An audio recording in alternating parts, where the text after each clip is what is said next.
Tend किसने की, असल कौन टेंड करने वाला? इस वक्त तो पकड़ा गया ना, उससे 15 मिनट पहले वो जाम की दुकान पर टिकट करवा रहा था। मैंने उस वीडियो को देख के ये अंदाजा लगाया कि इरफान मलिक ने जो है ना पैसे लिए हुए थे। मैंने जब इसके ऊपर इन्वेस्टिगेशन की कि ये पैसे कितने लिए गए हैं, तो मुझे पता लगा कि इरफान मलिक ने 50,000 रुपया जो है ना एक बंदे के थ्रू लिया है कि इसमें मीठे मीठे सवाल वो तीफी भट्ट से करेगा। तीसरा इंटरव्यू तीफी भट्ट का इस कत्ल में 110% हाथ है, और ये कत्ल तीफी भट्ट ने करवाया है। एहसन शाह का बयान, मालशिया के बाद गनमैन की तस्वीरें सामने आ जाना, और तीसरा जो है ना अब तक पुलिस की तफ्तीश के मुताबिक भी जो है तीफी भट्ट मुलज़िम है। वो अल्लाह ताला इनका बेड़ा गर्क कर दे।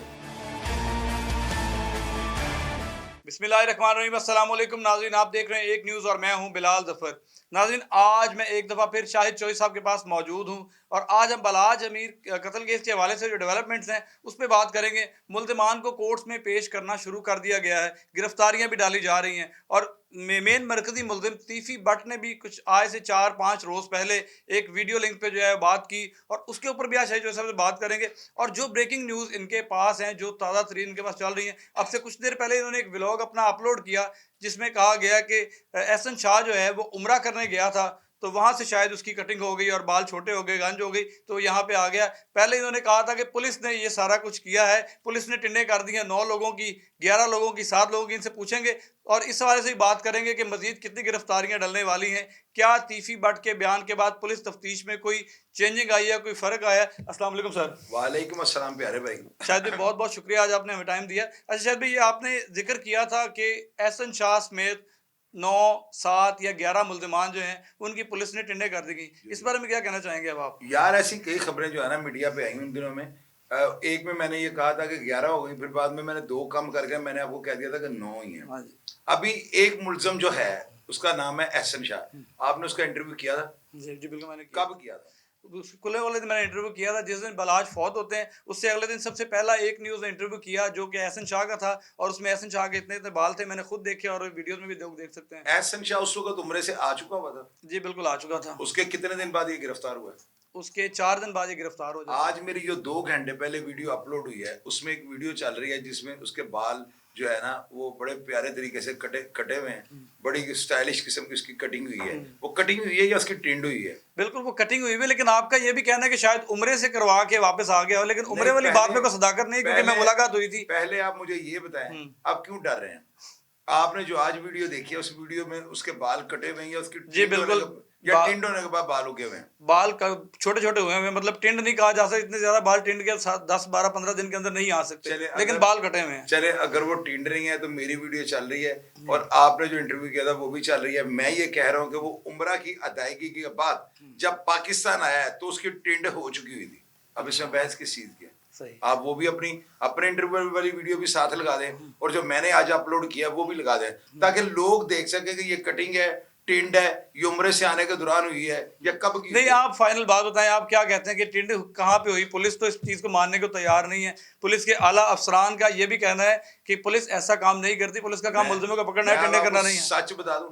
जी जी फिर आप मान जाएंगे? जी बताएं ये ना हो बताएं, आज सच बता दें, आवाम को पता लगना ये चाहिए। ना हो बाद में आप कहेंगे ये भी झूठ है। नहीं नहीं, आप सच ही बताएंगे, बताएं। जिस वक्त वो पकड़ा गया ना हाँ जी। उससे 15 मिनट पहले वो जाम की दुकान पर टिकट करवा रहा था। और बताएं क्या क्या सुनना चाहते हैं आप?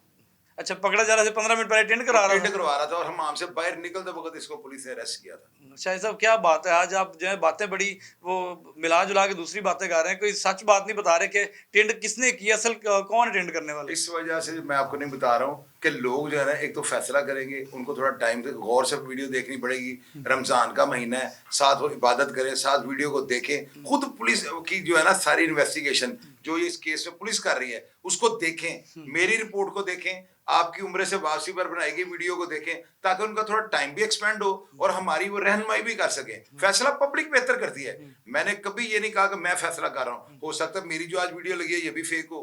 जिस तरह पहले जो है चंद नाम नहाद जो है साफिरों ने ये भी कहा है कि शाहिद चौधरी साहब एवं जो है ना इशू बना देता है किसी बात को ना, तो मैंने कहा था टिंड हो गई है। अब जो आज मैंने वीडियो लगाई है इसमें पब्लिक फैसला करेगा कि ये टिंड हुई है या नहीं हुई या ये कटिंग हुई है, क्या हुआ, ये पब्लिक बेहतर फैसला करेगी। इसमें मैं आपको अपनी ओपिनियन नहीं दूंगा। पब्लिक को जो है ना मैं बेहतरीन जज समझता हूँ। शायद बिल्कुल 1 महीना हो चुका है, बहुत हाई प्रोफाइल मर्डर है ये। बलाज केस में मुल्जिमान फर्दन फर्दन पकड़े भी जाते रहे और अब तो गिरफ्तारियां भी जो डालना शुरू कर दी गई हैं। तो मरकजी मुल्जिम जिनको तीफी भट्ट जिनका नाम है, जिनको कहा जा रहा है कि उन्होंने वीडियो पे एक बयान दिया जिसमें 8 से 9 मिनट की वो वीडियो 24 न्यूज़ पे जो इरफान मलिक जो रिपोर्टर एंकर हैं उनके साथ गुफ्तगू उन्होंने की, और उसमें जो उनको गुफ्तगू और बॉडी लैंग्वेज जो थी वो देख के आपने क्या अंदाजा लगाया? वो तो किसी चीज़ को मानने के लिए तैयार नहीं है। मैंने उस वीडियो को देख के ये अंदाजा लगाया कि इरफान मलिक ने जो है ना पैसे लिए हुए थे।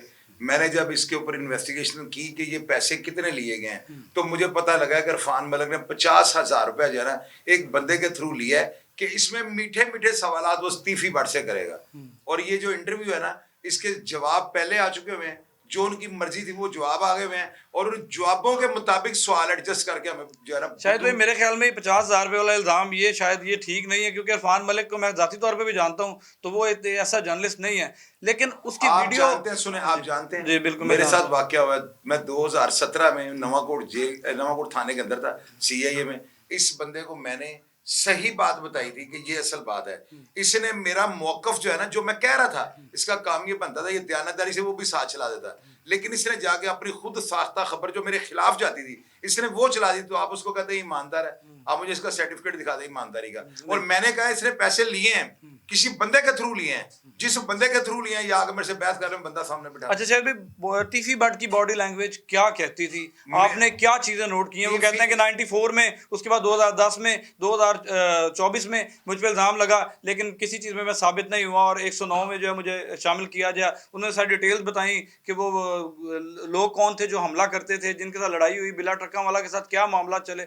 इन बातों को आप बहुत अच्छे तरीके से जानते हैं, क्योंकि आपका वक्त एक ऐसी लाइन में गुजरा है। तो आप क्या कहना चाहेंगे कि तीफी भट्ट साहब की बॉडी लैंग्वेज से आपने क्या महसूस किया? पुलिस की तफ्तीश में कोई फर्क तो नहीं पड़ा उनकी बातों से? बात यह है, आपने सवाल इतने ज्यादा पूरी क्लशन गोफ चला दिया मेरे ऊपर, इतने जवाब तो दिए नहीं जाएंगे। मैं पहले सवाल का आपको जवाब देता हूं, जो आपने कहा है कि तीफी भट्ट के दिए गए इंटरव्यू के ऊपर आपकी राय क्या है। तो मेरी राय सिर्फ एक लफ्ज में मीसना इंटरव्यू था। अच्छा, क्या मीसना इंटरव्यू क्या मतलब? तो आप जो उन्होंने बातें की, आप नहीं समझते कि उन्होंने अपनी बेगुनाही साबित करने के लिए जो तमाम बातें की हैं? मैंने जो आपको कहा है ना मीसना, तो मेरा ख्याल पब्लिक ये समझ गई होगी। अब मीसने की डेफिनेशन ये है कि एक बंदा दिखा कुछ और रहा होता है और कहना कुछ और चाह रहा होता है, या वो कह कुछ और रहा होता है उसका मतलब किसी और तरफ जा रहा होता है। तो ये सारी चीजें जो है ना, जिस बंदे के अंदर ये क्वालिटी होंगी उस बंदे को मीसना कहा जाएगा। ये मीसना इंटरव्यू था। अच्छा जी, मीसना इंटरव्यू था। और उसके बाद आखिर में उन्होंने ये भी बात बताई कि इन्हीं लोगों को क्यों लोग मारते हैं। उसके बाद आज की फैमिली के बारे में बताया कि इन लोगों के पीछे लोग क्यों पड़ते हैं, क्योंकि इन्होंने लोगों के घर भी खराब किए हैं। आप समझते हैं कि इस बात में कोई सदाकत है? इसमें जो है ना, उनकी वजह से कई घर खराब हुए हैं, ये बात तो मैं कहूंगा, लेकिन उन्होंने घर खराब किए ये बात नहीं है। घर खराब कैसे हुए हैं? हनीफा बाबा का घर खराब होगा, वो मर गए ना, वो बेशक इनकी दुश्मनी की वजह से मर गए, और वो मीरुद्दीन तारों वाला मर गया, उसके अलावा और इनके ऊपर 3-4 मर्डर जो है ना उनका शक इनके ऊपर किया जाता है। तो अफराद कई जो है ना, कई घर इनकी वजह से उजड़ गए हैं, लेकिन इन्होंने उजाड़े हैं, इस बात की तस्दीक मैं इसलिए नहीं करता, मेरे प्रूफ मौजूद नहीं है। और रही बात आपको कि तीफी भट्ट जो है उसकी जो इंटरव्यू के बाद उसकी पुलिस की इन्वेस्टिगेशन में क्या फर्क पड़ा है, तो जो पुलिस वाले तीफी भट्ट को नहीं ना जानते थे, वो सब पुलिस अफसरान ये कह रहे हैं कि तीफी भट्ट का इस कत्ल में 110% हाथ है, और ये कत्ल तीफी भट्ट नहीं करवाया है। आप देखें ना कि वो जो मुजफ्फर शाह है उसकी तस्वीरों का मैच कर देना। आज मेरे प्रोग्राम में एक और तस्वीर लगी है जिसमें तीफी भट्ट के पीछे वो बैठा हुआ है। कल मेरे प्रोग्राम में लगा था घर के बाहर वो गन पकड़ के गनमैन बना हुआ है। अब ये दो चीजें, वो कहता है मेरा मालशिया है, अगर वो मालशिया तो गन लेके कैसे बैठा हुआ है? अगर वो गन लेके बैठा हुआ और वो गनमैन नहीं है, तो ये तीफी भट्ट की जो तस्वीर मैंने आपको दी है, अब इस तस्वीर को भी डिस्प्ले करके अपने नाज़रीन को दिखाएगा, ये पीछे क्यों बैठा हुआ है? ये तो ऐसे लग रहा है जैसे उसकी पूरे पीछे ध्यान रखने के लिए बैठा हुआ है। तो ये चीजें जो है ना, उसकी बददियानती और बदनीति को साबित करती है, उसे झूठ और बोगस जो इंटरव्यू दिया है। क्या समझते कि मुजफ्फर को हिदायत तीफी भट्ट की जानिब से ही दी गई थी ये हमला करने की? यार 110%। देखे 3-3 कुरे जो है ना वो एक साइड पे नहीं जाते। एहसन शाह का बयान, मुजफ्फर शाह का वो जो है मालशिया के बाद गनमैन की तस्वीरें सामने आ जाना, और तीसरा जो है ना अब तक की पुलिस की तफ्तीश के मुताबिक भी जो है तीफी भट्ट मुलज़म है। तो ये सारी चीजें गलत तो नहीं हो सकती। बिल्कुल, तीफी भट्ट का पूरा इंटरव्यू बाकायदा जो देखा गया, बड़ा सा वायरल भी हुआ वो, और उसमें पुलिस की तफ्तीश तो बिल्कुल एक तरफ रह गई और तीफी भट्ट साहब का इंटरव्यू एक तरफ रह गया। उसके बाद की सिचुएशन आपने देखी कि गिरफ्तारी भी डल गई। अब क्या सूरत हाल देख रहे हैं आप? क्या बालाज के घर वालों को इंसाफ मिलने की तवक्को है कोई? सवाल ही पैदा नहीं होता। इंसाफ इसलिए नहीं मिलेगा कि यहाँ पर जो इंसाफ का जाल है ना, वो गरीब आदमी जो उसमें फंस जाता है, ताकतवर जो जाल को फाड़ के निकल जाता है। इसलिए इंसाफ यहाँ पे नहीं मिलेगा। इंसाफ तो यही है ना कि कत्ल के बदले कत्ल या कत्ल के बदले सजा, तो यहाँ पे सजा किसी को भी नहीं होनी, क्योंकि वो बहुत ताकतवर लोग हैं। पुलिस के ये आला अफसरान ये भी कह रहे हैं कि इंटरपोल के थ्रू जो है वो मुलजिम मेन मरकजी मुलजिम को लेके आया जाएगा और इसमें कोई भाव नहीं है। इस बारे में आप क्या कहेंगे? क्या इनकी ऐसी बात हो गई कि बैरून मुल्क से जो अपने मुलजिम को वापस लेके आ जाए? अगर मैं आपको ये कहूँ कि हमारा पाकिस्तान इतनी ज्यादा अहमियत का हामिल है पूरी दुनिया में, ये सिर्फ एम्बेसी को लिख के भेजेंगे कि हमें रात को 12 बजे तीफी बट चाहिए, तो तीफी बट 12:05 पे लाहौर एयरपोर्ट पे लैंड कर रहा होगा, तो क्या आप इस बात को मान जाएंगे? लेकिन अभी तक तो वो नहीं, आप मुझे ये बताएं, आपकी बात बिल्कुल ठीक है। आप जो कह रहे हैं बिल्कुल आपका बड़ा तजुर्बा है इस ऐसे हो ही नहीं सकता। तीफी बट जो है ना, अगर आया भी तो 3 महीने के बाद पाकिस्तान आएगा। हमारी इंटरपोल उसकी कोई इतनी वैल्यू नहीं है कि वो आज लिख के भेजे तो कल तीफी बट यहाँ पे आ जाए। अच्छा शाहिद चौधरी साहब, अमीर मसहब के बारे में क्या कहना चाहेंगे? बड़ी रूमर्स और जो डिजिटल सोशल मीडिया प्लेटफॉर्म्स हैं उनके ऊपर कुछ क्लिप्स ऐसे भी चल रहे हैं कि 10, 12, 15 गाड़ियां निकल के जाती हैं जिसमें गनमैन्स बैठे होते हैं और मसहब के बारे में ऊपर वो स्लोगन दिया हुआ है कि मसहब नहीं छोड़ेगा, ये करेगा, वो करे। क्या ये उसकी फैमिली की जानिब से किया जा रहा है या इंतशार पसंद लोग कर रहे हैं? नहीं, इंतशार पसंद लोग कर रहे हैं और इनको डूब के मर जाना चाहिए। अगर ये इस तरह की बातें और अनारकी फैला रहे हैं तो मैं कहूंगा इन लोगों को अल्लाह ताला इनका बेड़ा गर्क कर दे। और यार, एक बंदा बेचारा उसका सारा कुछ लुट गया है और आप ये चेदे लगा रहे हो उन लोगों के कि मसहब नहीं छोड़ेगा, फलां नहीं करेगा। यार वो छोड़े या ना छोड़े, आप मामे लगते हो ऐसी बातें करने के? कोई शर्म करो, कोई हया करो। इस तरह की बातें करने से कभी उसकी जगह खुद को रख के देखे, फिर मैं आपसे पूछूं करो ऐसी बातें। ये नहीं करनी चाहिए भैया, आप इनको कंडेप्ट करें, ये अच्छा काम नहीं है। जो बंदे भी कर रहे हैं खुदा की लपेट में आ जाएंगे, खुदा के अजाब से बचो। और शायद भाई आखिर में मुझे ये बता दें कि आपके पास सुना है कि ब्रेकिंग न्यूज़ बड़ी इस वक्त जो है वो चल रही है, आपकी कुछ चीज़ें जो है वो शाया होने वाली हैं और उसके बाद तरतली मच जाएगी। कोई इसमें से हमारे साथ भी कोई शेयरिंग कर लें, हमारे व्यूवर को पता लग जाएगा कि शाहिद चौधरी साहब के पास कौन सी ब्रेकिंग्स चल रही हैं। आपके व्यूवर को एक टिप दे देता हूँ, एक बड़ी गिरफ्तारी जो है वो आज हो जाएगी। वो गिरफ्तार हो जाएगा बंदा।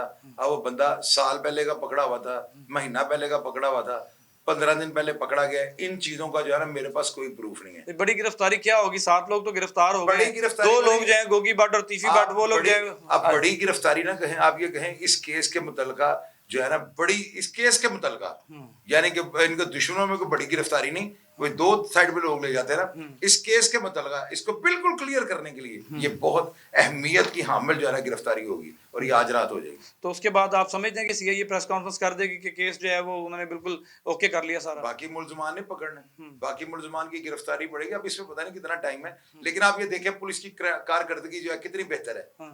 एक एक चीज को जो है ना मोती के ऊपर मोती चढ़ा रहे हैं और देखें किस तरतीब के साथ ये जो है ना तस्वीर बन रही है। यार मैं प्राउड है मुझे अपनी पुलिस के ऊपर कि वो जिस तरह का एक सामने रख रहे हैं ना, कमाल कर दिया, कमाल। ठीक है कि नहीं? डीआईजी इमरान किश्वर जो है इस पे सही काम कर रहे हैं। जाहिर है जो चीज़ें हमारे सामने आ रही हैं, कोई चीज़ पोशीदा तो नहीं ना रख रहे, तो जो चीज़ें मंजर आम पे आ रही हैं वो हकीकत पर मबनी है और मैं इसको अप्रिशिएट करूंगा। जी बिल्कुल। शाहिद चौधरी साहब गुफ्तगू सुनी बालाज अमीर कत्ल केस के हवाले से, जो नई कुछ डेवलपमेंट थी, जो चीज़ें नई सामने आ रही थी, उसके हवाले से भी शाहिद चौधरी साहब के साथ गुफ्तगू की है और डिटेल में आपको तीफी भट्ट की गुफ्तगू के बारे में भी बताया गया है कि तीफी भट्ट की गुफ्तगू में सिर्फ उनकी डटाई थी कि वो इस बात को मानने को तैयार नहीं थे, लेकिन पुलिस अपनी तरफ से 110% जो है वो कंफर्म कर चुकी है कि मेन मुलजिम तीफी भट्ट है। मिलते हैं नए टॉपिक नई स्टोरी के साथ, तब तक के लिए मुझे इजाज़त दीजिए। अल्लाह हाफ़िज़।